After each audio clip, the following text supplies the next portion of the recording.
Tonight, promising signs for Broken Hill's COVID outbreak, but case numbers still climb. And Senator Rex Patrick meets with Port Lincoln's seafood industry. From our 7 Spencer Golf Studios, your nightly news with John Hunt begins now. Good evening. It's been exactly 1 month since the Far West COVID outbreak began, and today the number of active cases is the lowest it's been in a week. But the virus is still circulating, with 5 new cases in the district today. Today's COVID update was the feel-good Friday we've all needed. 2 new cases in Broken Hill, 3 in Wilcannia, but the number of active cases has dropped to 79. There's just 1 COVID patient in each of those towns' hospitals, both stable. And I'm happy to report also the 13-year-old girl and her mum are now safely back in Broken Hill. Broken Hill has almost reached 87% single dose and 54% full vaccination. It said that could have had an effect on our relatively low hospitalisation rate. I do believe that it has. I also do believe that I think our public health team did a good job in terms of identifying cases early. The district also addressing concerns over isolation facilities, saying strict security and health protocols are followed. Signage has been installed at 1 accommodation venue, though health still won't confirm where they are. We still can't disclose the actual venue, and that's still the policy, certainly. But what I can say is that I wanted to give some information, really, about how safe these places are. Quarantine changes also coming to our international borders. A trial to soon get underway allowing fully vaccinated travellers to quarantine at home for just 7 days. Nothing would give us greater joy than having our hotels return to tourists. Changes could be made when we hit 80% double dose. Gladys Berejiklian believes South Australia will follow suit. Lachlan Itter, 7 Spencer Golf News. Member for Frome Jeff Brock has welcomed the state and federal government's COVID lifeline. The new $15 million COVID-19 relief package is additional financial support to help SA's struggling tourism and hospitality industry.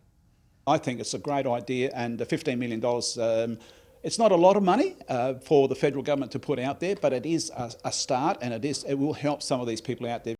Mr Brock says the grants of up to $20,000 will be available to eligible affected businesses, with an annual turnover of more than $5 million. A driver has been arrested in Port Pirie after allegedly running from police.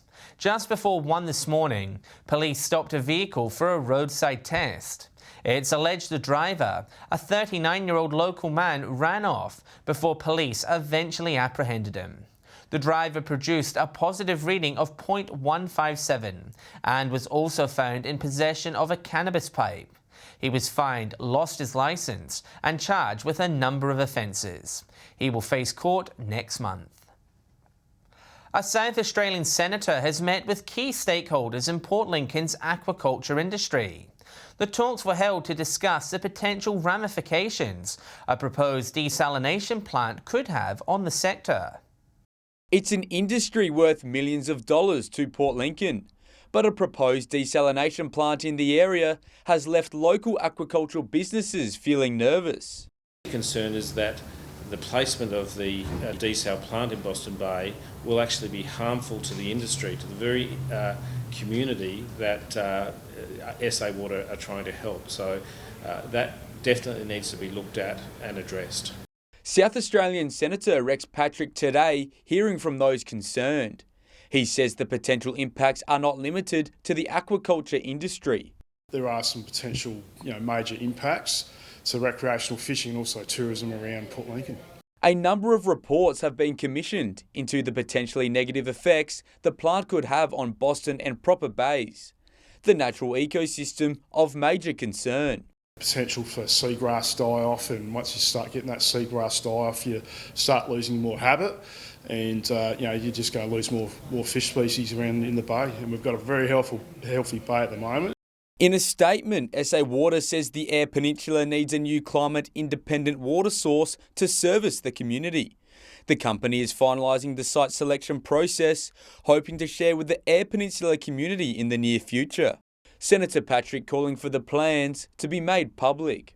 It's always my preference that government is transparent about what it plans to do for communities like Port Lincoln. Dylan Smith, 7 Spencer Gulf News.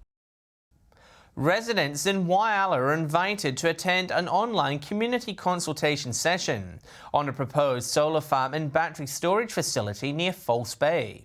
The project will also connect to the national electricity market. Mark Zeta reports. Developers for a 300 megawatt solar farm and battery storage facility north of Whyalla are inviting community members to an online forum next Thursday night. The Yondu Ilga Solar Farm project is proposed for a site off Port Bonython Road near False Bay. Project developers are promising power will be put back into the national electricity market through a high voltage line to Coltana. While I support any major utility scale renewable energy project coming to Whyalla, we've got the construction jobs, the more renewables we get in this state, it's driving down wholesale electricity prices. The plan would see a series of photovoltaic solar panels installed at the site, which would move in the direction of the sun. While the member for Giles supports any plan involving renewable energy, he's also cautious about celebrating its success before approval. We've seen a range of projects that have not come to fruition, so I do not like to get ahead of myself. I welcome the project, but let's take it a step at a time. The developers were not available for comment. Anyone who is interested in attending the community forum is asked to go to the Yondu Ilga Solar Project website. Still to come tonight, calls for Girl Guides and Scouts to be included in the sports voucher program, and Whyalla's multi-million-dollar jetty turns 1.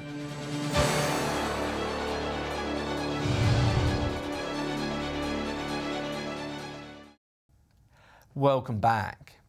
Girl Guides SA is calling on the state government to include Guides and Scouts in the sports voucher scheme. Member for Frome Jeff Brock supporting the request, saying it should be available to anyone involved in physical activity. On a mission to empower girls and young women. There's some girls out there that don't participate in team sports, but they come to Guides and they're incredibly active. Port Pirie and Crystalbrook Girl Guides approaching member for Frome Jeff Brock, asking for his support as they write to the state government. They want Guides and Scouts to be included in the $100 sports voucher scheme, designed to help reduce the cost barrier and get more kids involved. I'm asking the Minister to look at that and to actually include those two, the Girl Guides and also the scouting groups, into the sports vouchers to encourage more people, more young ones to go into that. The initial registration fee for the Guides is $175, followed by $150 annually. These young Guides starting a petition, which will be sent to Sport and Recreation Minister Corey Wingard. In a statement, Mr Wingard says while Scouts and Girl Guides offers a valuable service to our children, their program offers a much broader outcome than just physical activity and sport, which doesn't fit inside the current program guidelines. Also saying the government is continually exploring opportunities to further expand the program. What you take from Guides, you take with you through life. So I think it's really important that it should be recognised and valued. Katrina Musson, 7 Spencer Gulf News. The state's 3 rescue helicopters have received a makeover to remind residents the service is there for them. 2 of the helicopters have been donned in the colours of the SA Ambulance Service, while a third brand new chopper is painted in St Paul colours. All 3 will be shared by both services for operational use. In the past year, the helicopters were deployed 735 times for medical-related incidents and 637 times for police operations.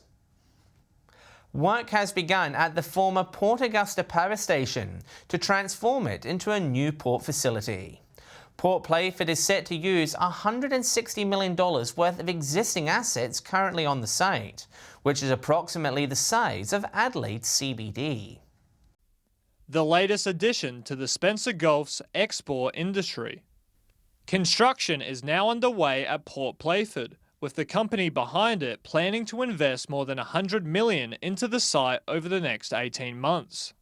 A better option for a lot of the mining developments that are occurring in the northern part of South Australia, both in that Cooper Pedy region and also opportunities that do exist up towards Broken Hill. Building power lines, initial earthworks and establishing the site office among the first tasks to be undertaken.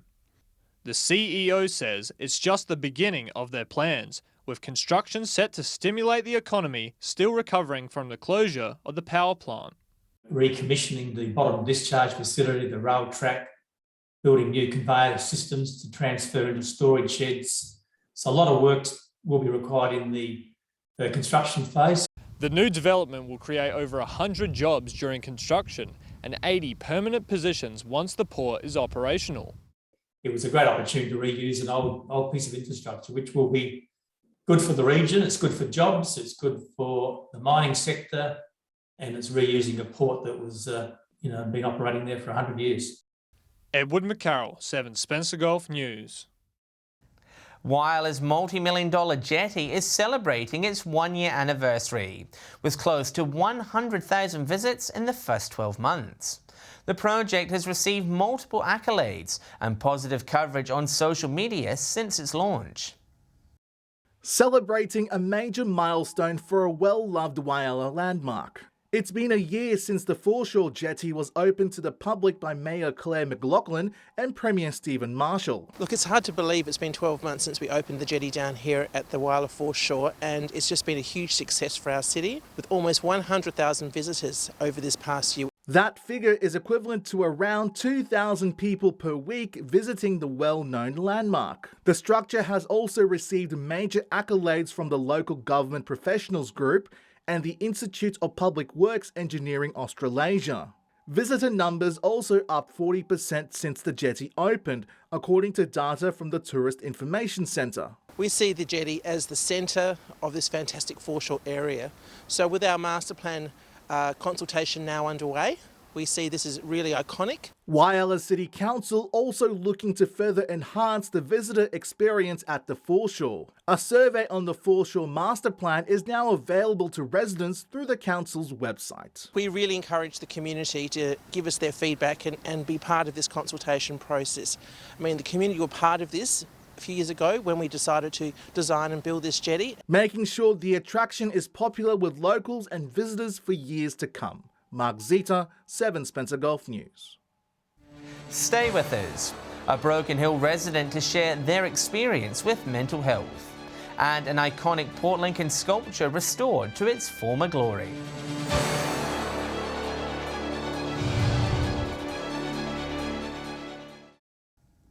Port Augusta students can learn more about the city's fruit fly outbreak with the launch of a new children's booklet. Buzz Off Fruit Fly aims to raise awareness about eradication efforts in an engaging way. The booklet gives practical tips on identifying the pest and putting fruit in green bins rather than composting. It's now available on the Primary Industries website.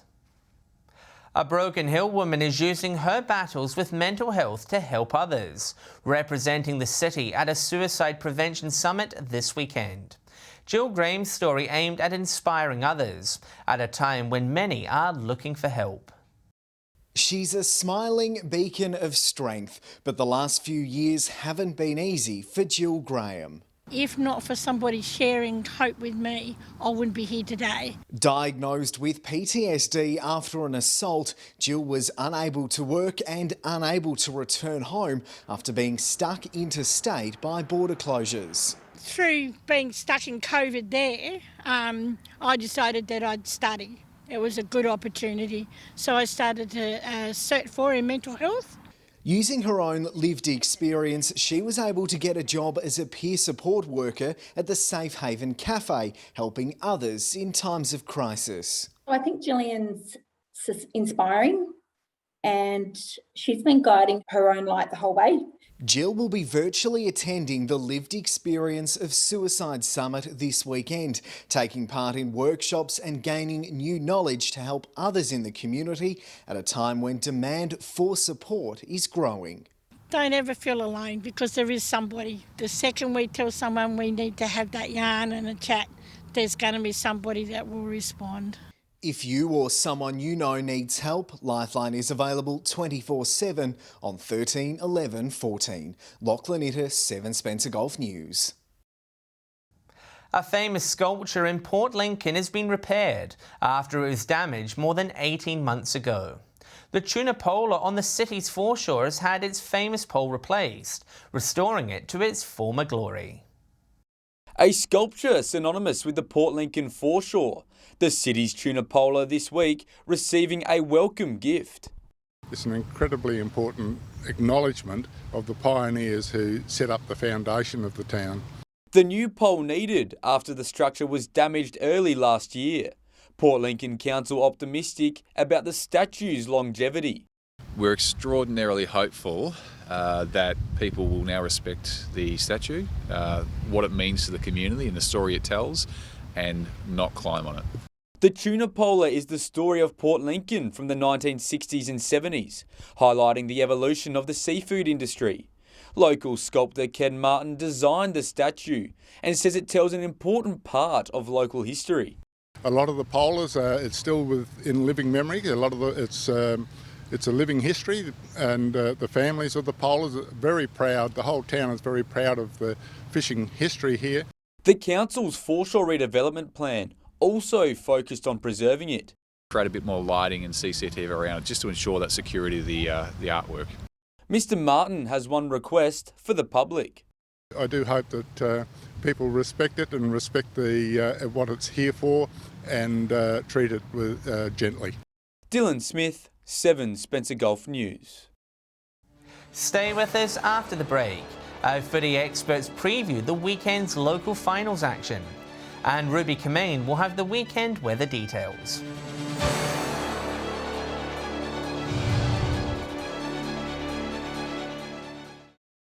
Hello again. Whyalla and Port Lincoln's footy leagues have their grand finals this weekend, while it's preliminary final time in the SGL. With a preview, here's our experts with their tips. It's grand final time here in Whyalla football, and for the first time in 10 years there's no West Whyalla in the big game on Saturday. It is Waruna Bay versus Central Whyalla, second versus fourth during the usual season.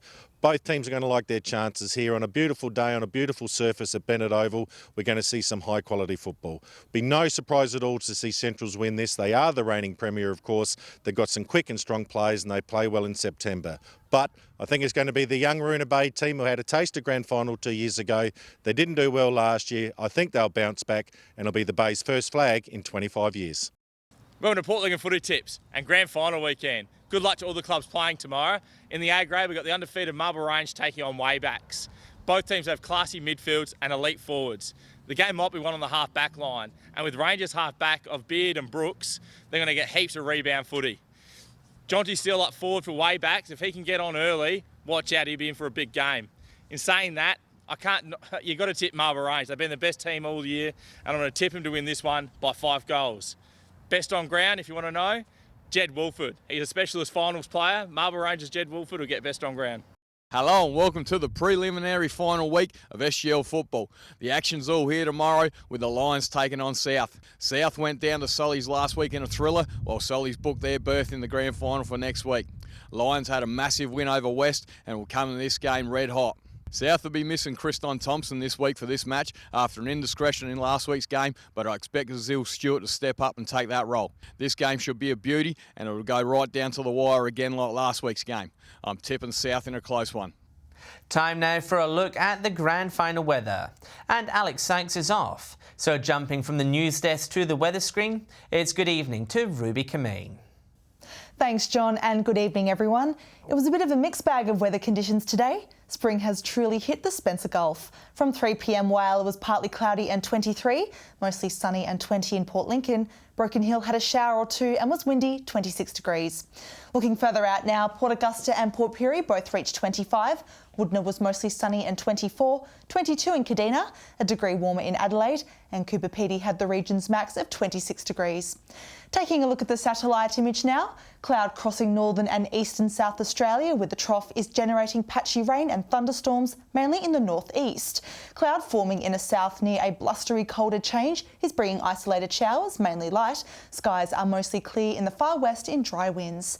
Moving on to tomorrow's weekend weather outlook now, and we'll start with the Gulf waters. Winds west to southwesterly 10 to 15 knots, seas below 1 metre, and swells south to southwesterly at around 1 metre.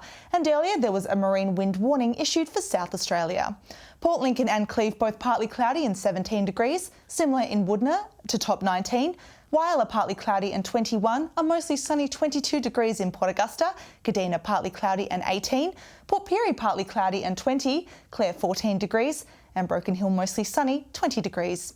Taking a look further through the week now, lovely sunny conditions for Sunday, 25 degrees for Woodner, Port Pirie and Whyalla, 23 in Broken Hill, not so lucky further south with rain and 20 degrees predicted for Port Lincoln and Adelaide.